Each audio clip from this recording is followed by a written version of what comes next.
इसी तरह नए नए वीडियो के लिए हमारे चैनल को सब्सक्राइब ज़रूर करें और इस वीडियो को ज़्यादा से ज़्यादा शेयर ज़रूर करें ताकि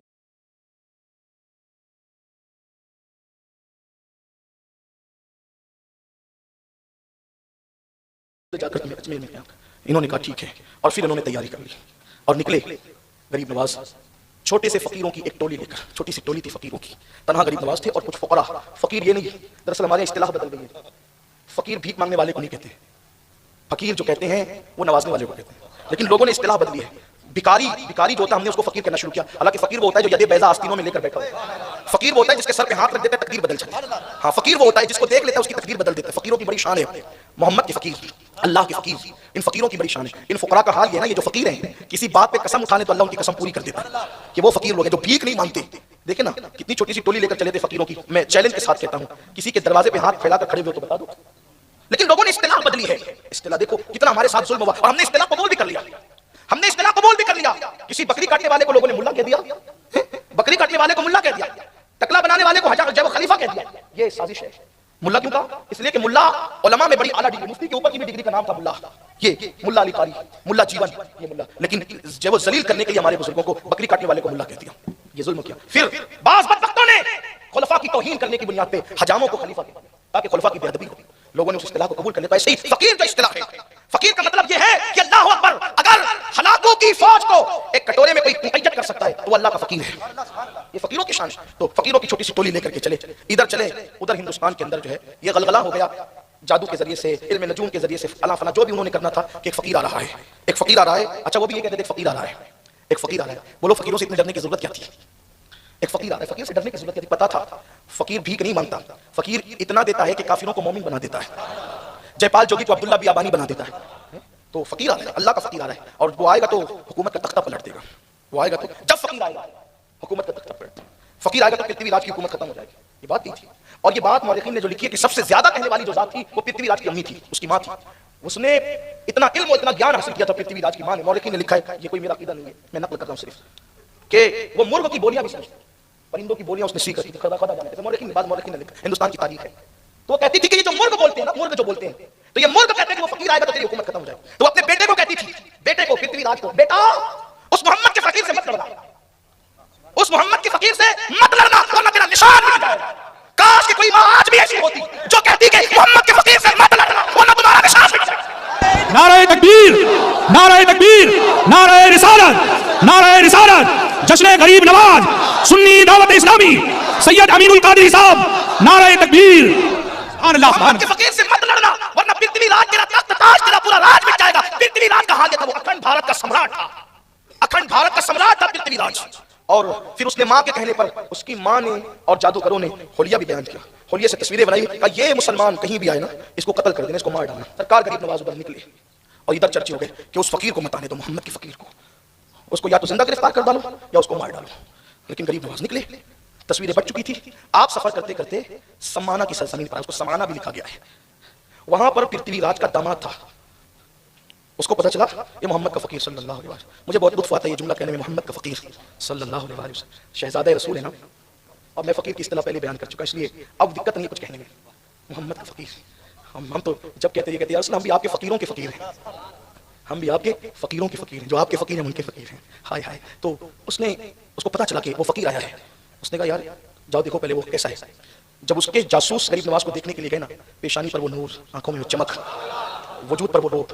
याद रखना अल्लाह ने हुजूर को ये खुसूसियत दी है अंबिया में कि 1 महीने की मुसाफत तक काफिरों के दिल पे अल्लाह ने हुजूर का रोब डाल दिया है, और हुजूर के सदके में हुजूर की उम्मत का भी ये रोब है। ये बात ख्याल रखना। देखिए जब आपकी मुलाकात किसी जंगल में सांप से होती है, नाक से, तो हम और आप उससे डरते हैं। लेकिन आपने कभी गौर किया या नहीं किया, लेकिन आप गौर करना, वो ऐसे ऐसे करता है, ऐसे। वो ऐसे क्यों करते हैं पता है? आप उससे डर रहे होते हैं, वो आपसे डर रहा होता है। ये बात है। सांप भी आपसे डरता है, सांप आपसे डरता है और आप उससे डरते हैं। लेकिन सांप आप ही से डर सकता है, एक शर्त है, आप ना डरें। आप अल्लाह का डर दिल में बसा लें, फिर आप नहीं डरेंगे, सांप ही आपसे डरेगा। हाँ, इसलिए सांपों से मत डरिए, क्योंकि सांप आपसे डरता है, इसीलिए ऐसे ऐसे करता है। फिर वो जब ये देखता है ना कि इसके दिल में अल्लाह का डर नहीं है, ये मुझसे डर रहा है, उसको पता होता है कि अल्लाह का डर नहीं है, ये मुझसे डर रहा है। और जब वो देखता है कि अल्लाह का डर है तो फिर वो अबू हसन खरकानी के हाथ में चाबुक का काम करता है। जब वो देखता है कि अल्लाह का डर है तो शेर सवार के हाथ में चाबुक का काम करता है। जब शेर देखता है अल्लाह से डर रहा है तो हज़रत सफीना के आगे कुत्ते की तरह मिला है। लेकिन जब वो देखता है कि ये मुझसे डर रहा है तो उसको पता चल जाता है कि अल्लाह से नहीं डरता, चिटिंग बाज है, तो फिर वो डर को मार देता है। और सांप आपसे डरता है, सांप को डरा के रखिए ताकि वो आपको डंक न मारे। लेकिन ये कब होगा? जब नरम गद्दों पर लेटकर ज़िना के मनाजिर नहीं देखोगे, मुसल्ले पे बैठकर हुजूर के इश्क में रोगे, तब आंखों में वो चमक पैदा होगी, कोई आंख मिला ना सके। उनके कूचे में रहो नक्शे कफे पा बनकर, कोई मिटा तो सके पर कोई उठा ना सके। हुजूर से निस्बतें इतनी मजबूत कर लो तो चेहरा देखा, गरीब नवाज का चेहरा तेरी नस्ल पाक में है, बच्चा बच्चा नूर का, तू है आईने नूर, तेरा सब घराना नूर का। आगे का वो फकीर बड़ा बारूद है, मुसलमानों का, मोमिनों का, अहले ईमान का रोब मुनकरीन पर अब भी है, लेकिन कोई मोमिन हो। बेशुमार वाक़यात अब ज़हन में आते हैं पेश करने के लिए जहाँ कुफ्र ने हमेशा घुटने टेके, लेकिन कोई मोमिनाना शान से बात करे। मोमिना जो कौम बेचारी नमाज के लिए वक्त न निकाल सके, उसे मोमिनाना शान क्या नसीब होगी? जो 1 रुपये के बदले में झूठ बोले और ईमान का सौदा करने के लिए तैयार हो जाए, उस कौम को मोमिनाना शान क्या नसीब होगी? मोमिनों की शान तो यह है कि बेटे की गर्दन पे छुरी रखते हैं यार के लिए। या तो माल इतना प्यारा हो गया, इतना प्यारा हो गया, इतना प्यारा हो गया कि माल के लिए सब भूल जाए, अल्लाह की झूठी कसम भी खा ले। ये हाल है कौम का। अल्लाह की कसम मेरी खरीदी इतनी महंगी, तुझे मजबूर किसने किया था कि तू अल्लाह की कसम खा? अल्लाह की कसम के बदले झूठ बोल के सौदा बेच रहे हो। यही होगा जो दुनिया भर में होगा, बल्कि अगर सुधरोगे नहीं ना, इससे ज्यादा होगा। ये तो छोटी मोटी बातें हैं। अगर नहीं सुधरोगे, न सुधरोगे, मैं थोड़ी तरमीम करता हूँ अपने ज़ौक़ के मुताबिक इकबाल के शेर में, न सुधरोगे तो मिट जाओगे। ऐ हिंदी मुसलमानों, तुम्हारी दास्तां तक भी न होगी दास्तान में। तौबा करो, पलटो। चेहरा देखा तो रोब तारी हो गया। का इस फकीर को ऐसे कत्ल करना आसान नहीं है, इसकी दावत करो, दावत करो इसकी, और इसको जहर खिलाओ। चमचों ने कहा था कि जहर खिलाओ। अच्छा ठीक है, इंशाल्लाह मैं गुजरात फिर आऊंगा, आता जाता रहता हूँ। आगे की गुफ्तगू इंशाल्लाह इसके बाद करूंगा, बात इसको मुकम्मल करता हूँ, वक्त हो गया। कल भी इंशाल्लाह प्रोग्राम में जाना है, काफी टाइम है, तो दावत करो। पृथ्वीराज के दामाद ने, जो समाना का बादशाह था, गरीब नवाज की दावत की। पता चला कि अगर हम हुजूर के सच्चे गुलाम बन जाएं तो कातिल भी दावत करने पे मजबूर हो जाता है। हुजूर की गुलामी की शान, कोई गुलाम बने दावत करने पे। अच्छा दावत दी तो सरकार गरीब नवाज ने कहा, देखो हमारे नबी की सुन्नत है।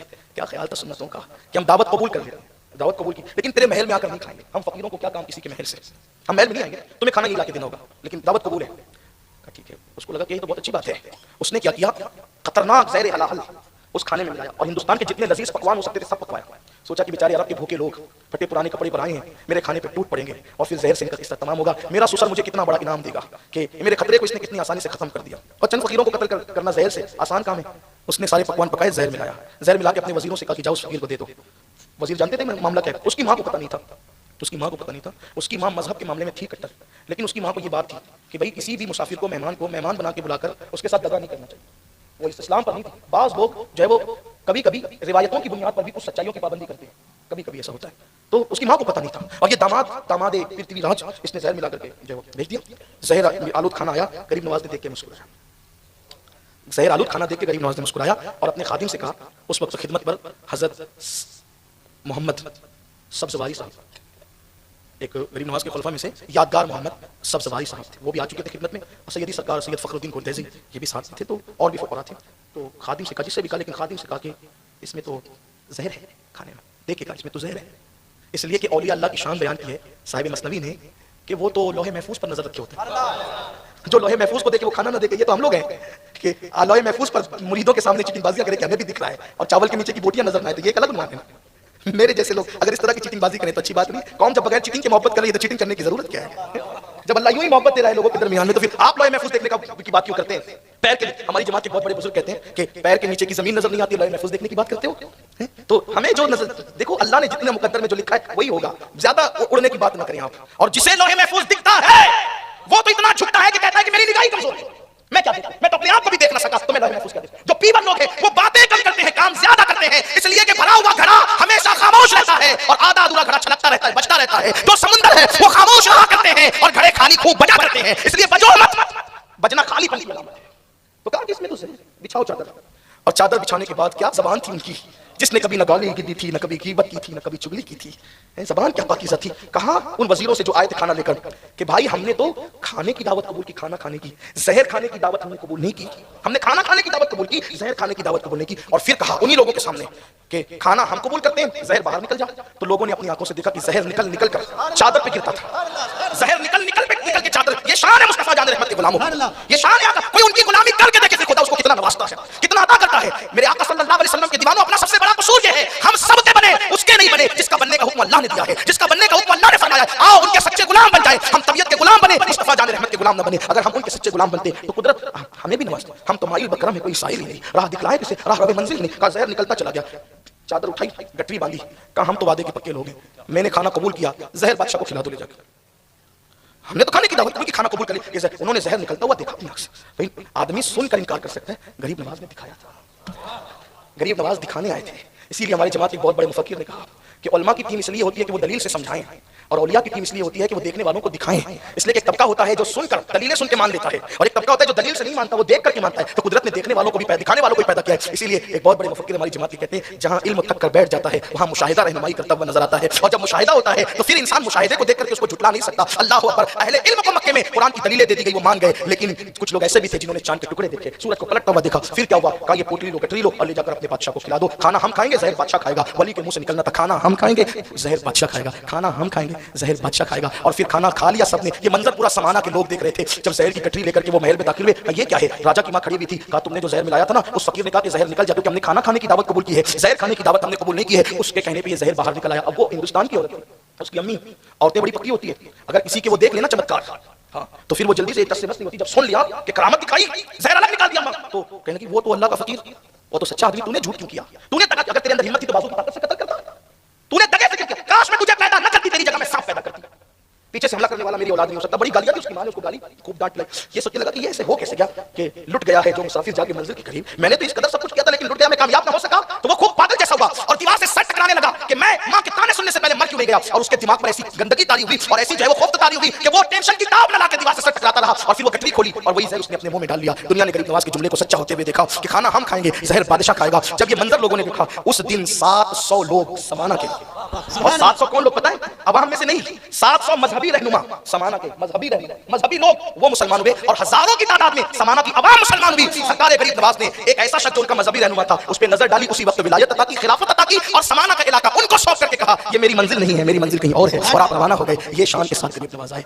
आज भी हो सकता है, अगर आज भी हो जाए जो इब्राहिम सा ईमान पैदा आग कर सकती है अंदाज़े गुलिस्तां पैदा। सुनियो, गरीब नवाज के नक्शे कदम पर अगर आ जाओ तो आज भी हिंदुस्तान हमारा है, हमारा था, हमारा है, हमारा रहेगा। ये मुल्क में फजल हक ने कुर्बानी दी, इंडमान की, सजा काटी, सब कुछ किया। आओ हम अपने मुल्क के लिए दुआ भी करें, कोशिश भी करें और हम अल्लाह रसूल के फरमान की तरफ आएं, पलटे अल्लाह रसूल की तरफ तौबा करें, रुजू करें, इस्तिग़फ़ार करें, कुरान की तिलावत करें, घरों का माहौल बदलें। अल्लाह मुझे आप सबको तौफीक अता फरमाए।